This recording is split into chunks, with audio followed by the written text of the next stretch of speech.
नारायणं नमस्कृत्य नरं चैव नरोत्तमं देवीं सरस्वतीं व्यासं ततो जयमुदीरयेत्। प्रभु चरित्र की घटना है। लातूर प्रांत के एक भक्त थे, उनका नाम था बाबा काठकर। बाबा काठकर की प्रभु चरणों में नितांत श्रद्धा थी, अनन्य निष्ठा थी और अनन्य प्रेम का भाव था प्रभु के प्रति उनका, और प्रभु की भी उनके ऊपर विशेष कृपा थी। तो ये गुरु शिष्य का एक अनन्य प्रेम का परस्पर ऐसा संबंध था, बड़ा घनिष्ठ संबंध था, और प्रभु चरणों के प्रति वे समर्पित थे। वर्ष में कई बार प्रभु दर्शन के लिए माणिकनगर आया करते थे। एक बार बाबा काठकर अपने गांव से बैलगाड़ी में बैठकर प्रभु दर्शनार्थ माणिकनगर आने के लिए निकले। तो प्रवास के समय दोपहर हुई, दोपहर का समय था। मार्ग में उन्होंने देखा कि एक बड़ा सुंदर घना छायादार वृक्ष है, बहुत सुंदर वृक्ष है। उन्होंने सोचा कि यहां थोड़ा रुकते हैं। साथ में घर से वो खाना बांध कर लाए थे, भोजन लाए थे, तो वहां रुके। उस वृक्ष के नीचे उन्होंने भोजन किया। कुछ देर वहां पर उन्होंने विश्राम किया, और विश्रांति के बाद जब वे उठे तो उन्होंने देखा कि पास ही में एक बड़ी सुंदर पत्थर की बावड़ी है। पत्थर से बनाई हुई एक बावड़ी है, जिसे कुआं कहते हैं, विहीर। और उस बावड़ी में अत्यंत निर्मल और स्वच्छ शुद्ध जल भरा हुआ था, और नीचे उतरने के लिए सीढ़ियां भी थीं। तो बाबा काठकर नीचे गए, कुएं में हाथ मुंह धो रहे थे। हाथ मुंह जब धो रहे थे तब उनके कुर्ते के जेब में उनकी तंबाकू की डिबिया रखी हुई थी। वो आवाज कर रही थी, बार बार आवाज कर रही थी। तो उन्होंने क्या किया, वो डिबिया निकाली और वहीं पर एक शिला पर, जो पत्थर की सीढ़ियां थी, एक सीढ़ी पर रख दिया उस डिबिया को, और हाथ मुंह धोने लगे। उन्होंने जलपान किया, पानी पिया, सीढ़ियां चढ़कर ऊपर आए, बैलगाड़ी में बैठे और प्रवास आरंभ हो गया। 2-3 घंटों का प्रवास जब हो गया तब उनके स्मरण में आया कि अरे, मैं तो मेरी डिबिया वहीं भूल गया, कुएं में। अपनी तंबाकू की डिबिया मैं तो कुएं में ही भूल गया। अब बड़े बेचैन और विचलित और व्याकुल हो गए, बड़े व्याकुल हो गए। एक झटका सा लगा उन्हें। झटका लगता है, जिन्हें आदत होती है वो जानते हैं। अब वो जो डिबिया थी, न वो सोने की थी न वो चांदी की थी, साधारण सी पीतल की डिबिया थी। अब इतने व्याकुल क्यों हो रहे हैं? अब ऐसा होता है कि किसी भी वस्तु का उपयोग हम जब अनेक वर्षों से कर रहे होते हैं तब उस वस्तु के साथ हमारा एक गहरा नाता बन जाता है। फिर जरूरी नहीं है कि वो वस्तु मूल्यवान हो, या सोने की हो या चांदी की हो, उसके ऊपर हीरे जड़े हुए हो, ऐसा जरूरी नहीं है। कोई भी वस्तु हो, अनेक वर्षों तक जब उसका हम उपयोग करते हैं, उस इस्तेमाल करते हैं, अपने पास रखते हैं, तो एक आदत सी बन जाती है, अटैचमेंट हो जाता है।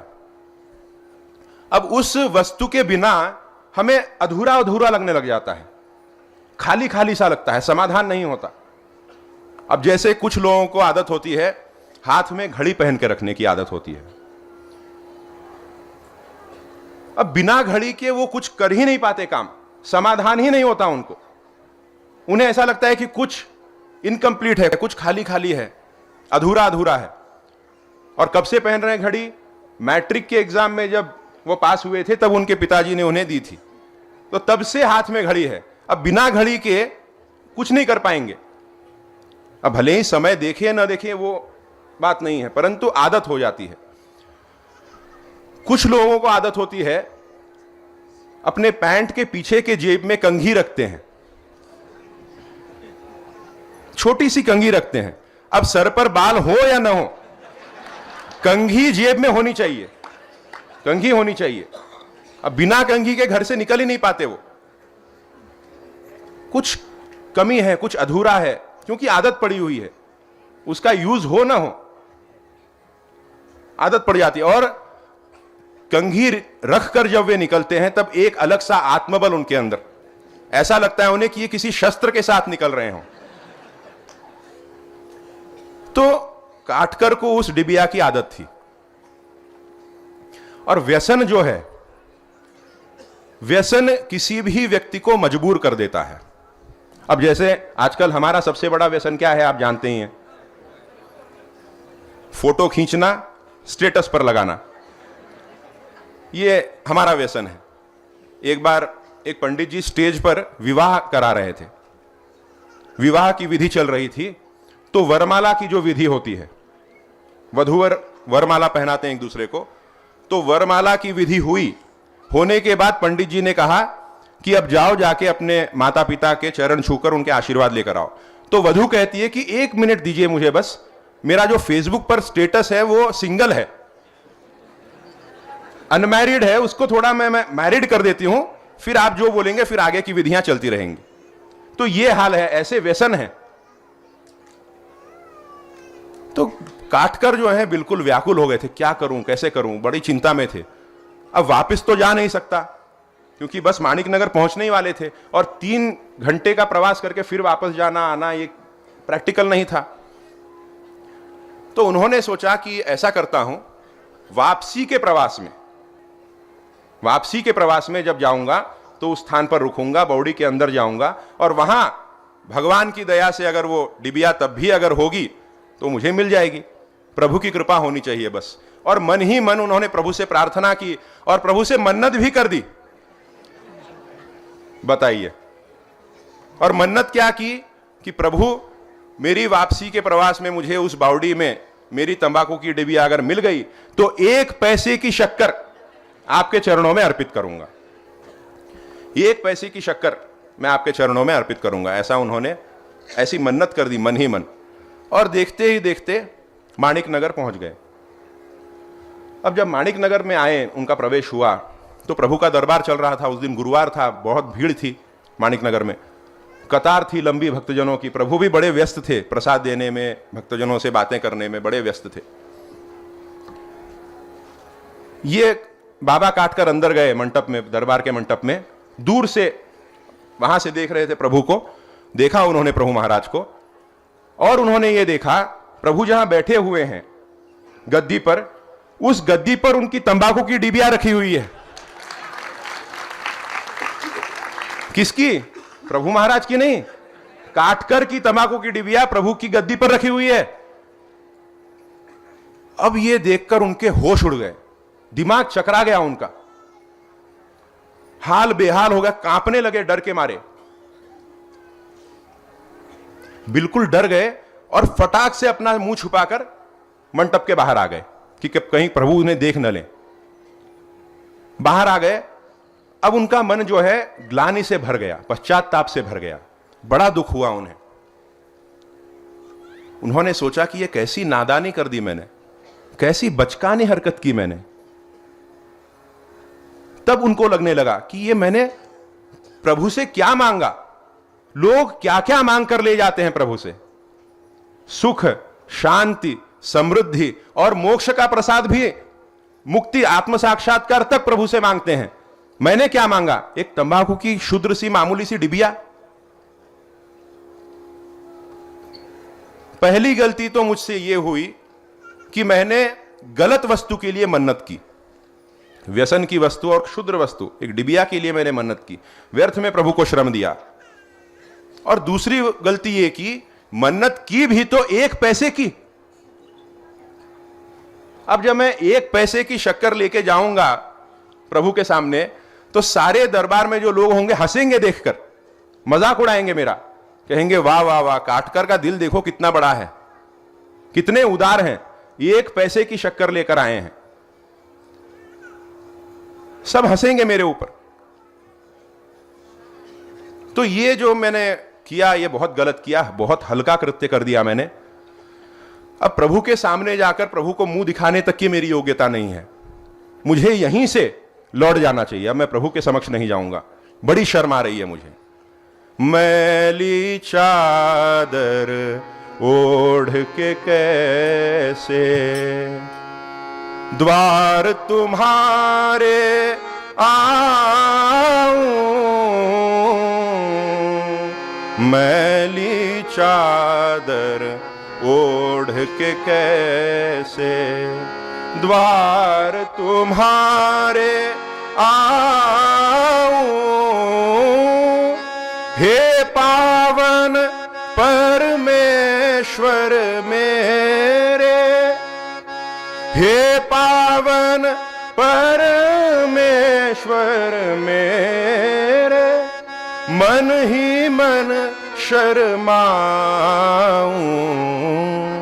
मैली चादर ओढ़ के कैसे। अपने दुष्कर्मों की मैली चादर, अपने पापों की इस मैली चादर को ओढ़कर उस परम पावन प्रभु परमात्मा के सामने मैं कैसे जाऊं। इस बात से लज्जित होकर बाबा काटकर महाद्वार से बाहर अपना बस्ता लेकर निकल रहे थे। तभी पदम सिंह द्वारपाल आया। पदम सिंह द्वारपाल आकर कहता है, ओ बाबा कहां जा रहे हो, आपको प्रभु महाराज बुला रहे हैं। अब प्रभु महाराज को पता चल गया कि मैं आया था। पहले ही इनकी हालत खराब थी और कांपने लगे, हाथ पांव उनके कांपने लगे। किसी तरह से गिरते संभलते लड़खड़ाते हुए प्रभु के दरबार में पहुंचे। जैसे एक बकरी बाघ के सामने जाती है, वैसे बाबा काटकर जो है प्रभु के सामने जाके मुंह लटकाकर खड़े हो गए। आंखों से आंसू बह रहे हैं और प्रभु है कि पूरा मुस्कुरा रहे हैं। पौर्णिमा के चंद्र की तरह उनका मुखमंडल पुलकित है प्रभु का। प्रभु काटकर को देखकर मुस्कुरा रहे हैं। हाथों में तंबाकू की डिबिया है प्रभु के हाथ में। अब लोग समझ नहीं पा रहे थे कि ये क्या चल रहा है, लोग तो नहीं जानते थे। तो प्रभु पूछते हैं कि बाबा ये बताइए कि तिरुपति जब लोग जाते हैं, तिरुपति की यात्रा करते हैं, तो तिरुमला की चढ़ाई आरंभ करने से पहले क्या मन्नत करते हैं? तिरुमला की चढ़ाई आरंभ करने से पहले क्या मन्नत करते हैं, थोड़ा बताइए। तो उस समय ऐसा था कि आज जितना विकसित है वह प्रदेश या तिरुमला ऊपर जाना, जैसे सड़कें हैं, गाड़ियां जाती हैं, उस समय कुछ नहीं था, केवल पैदल ही जाना पड़ता था सबको। और वह मार्ग जो था वो अत्यंत कठिन और दुर्गम था। आज तो सीढ़ियां हो गई हैं, बहुत कुछ हो गया है, परंतु वो वन के बीच से गुजरता था मार्ग, बड़े घने अरण्य से गुजरता था और उस अरण्य में खतरनाक जानवरों का डर रहता था।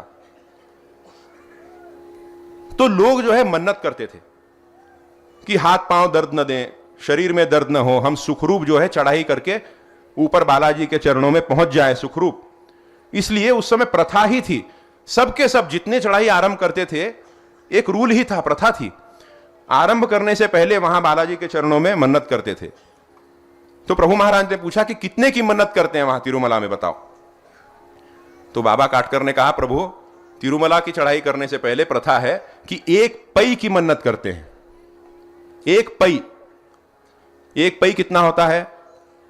तो 12 पई जब मिलते हैं तो 1 पैसा बनता है। 12 पई का 1 पैसा, 4 पैसों का 1 आना और 16 आने का 1 रुपया, ऐसा हिसाब था।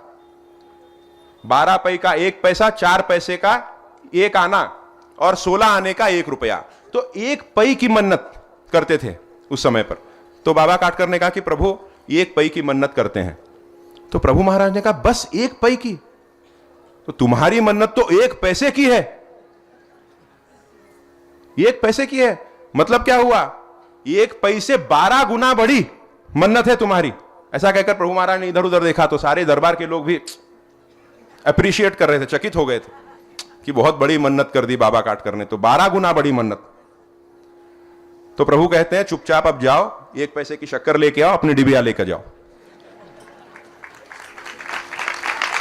तो जो लज्जा थी, जो संकोच था उनके मन में, उसको प्रभु महाराज ने मिटा दिया। तो प्रभु महाराज में एक बड़ा अद्भुत गुण है। क्या? अपने भक्त के सम्मान की रक्षा अत्यंत दक्षता से और तत्परता से करते हैं। आपकी रक्षा, आपके सम्मान की रक्षा करने में प्रभु बड़े तत्पर हैं। उन्हें बिल्कुल अच्छा नहीं लगता जब भक्त का मुंह नीचे लटक जाता है। भक्त का सर जो है झुकने नहीं देते, सम्मान की रक्षा करते हैं। प्रभु ने क्या किया? वास्तव में हम जानते हैं कि वो 1 पैसा भी बहुत ही कम है, परंतु प्रभु ने क्या किया? उससे भी कम की एक मन्नत का स्मरण दिलाकर इस 1 पैसे की कीमत को बढ़ा दिया। उस 1 पैसे की तुलना प्रभु ने किससे की? 1 पैसे की, 12 गुना कम से की तुलना करके इसकी कीमत को बढ़ा दिया, 1 पैसे की कीमत को बढ़ा दिया।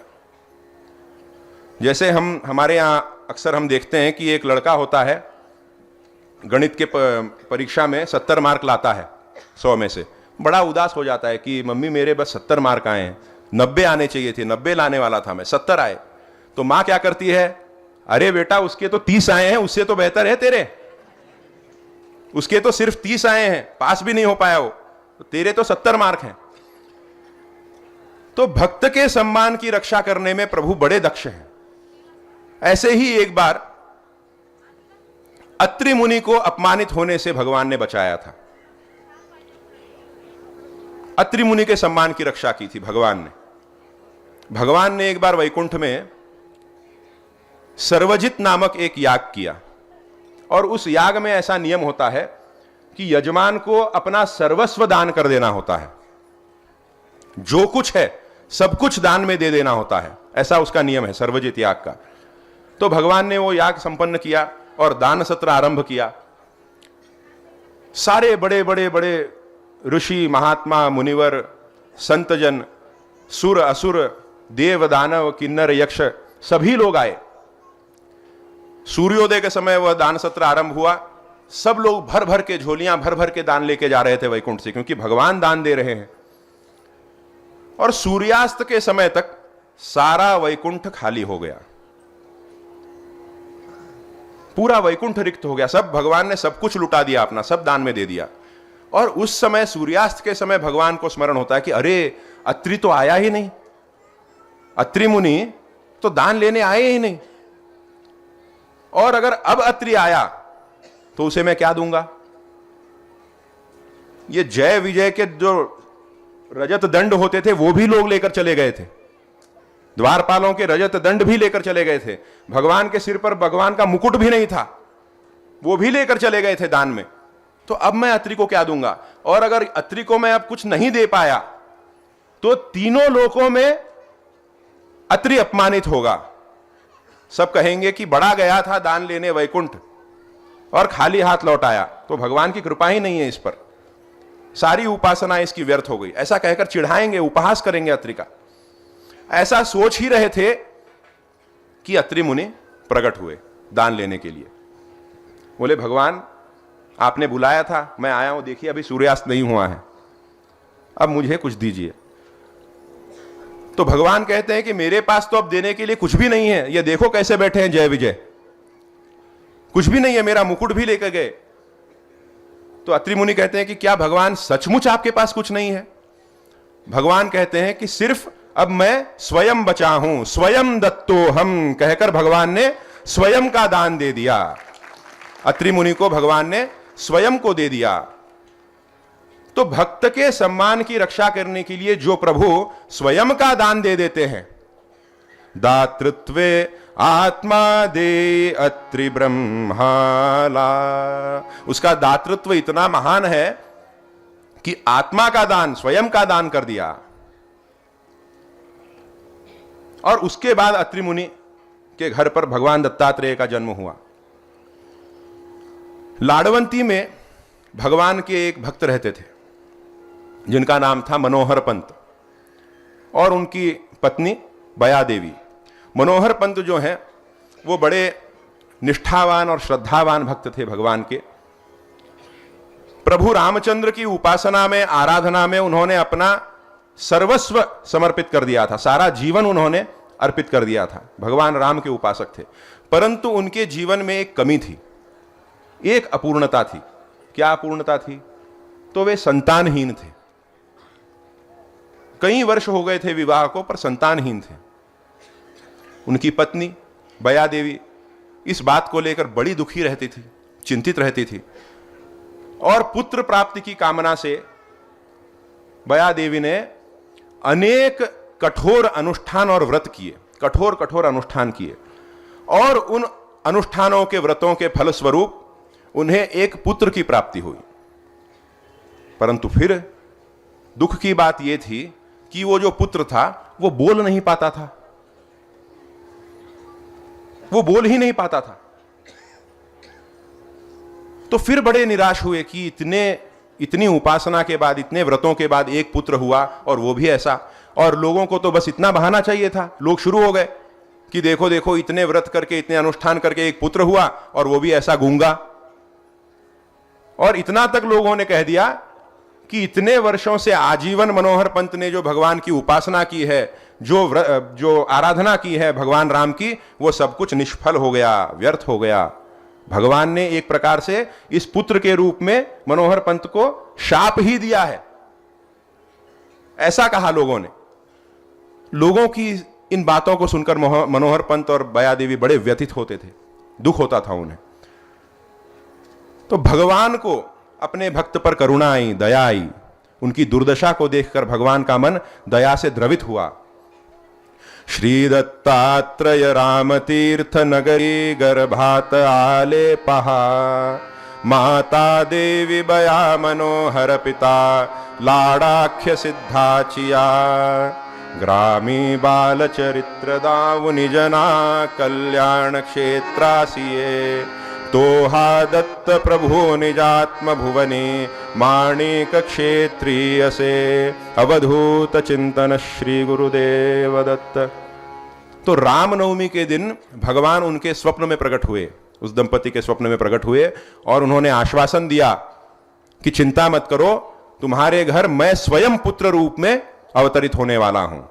और इस दृष्टांत के ठीक 9 महीनों के बाद दत्त जयंती के ही पावन अवसर पर मार्गशीर्ष शुद्ध चतुर्दशी के दिन लाड़वंती ग्राम में माता बया देवी के गर्भ से भगवान दत्तात्रेय ने श्री सद्गुरु माणिक प्रभु महाराज के रूप में अवतार धारण किया।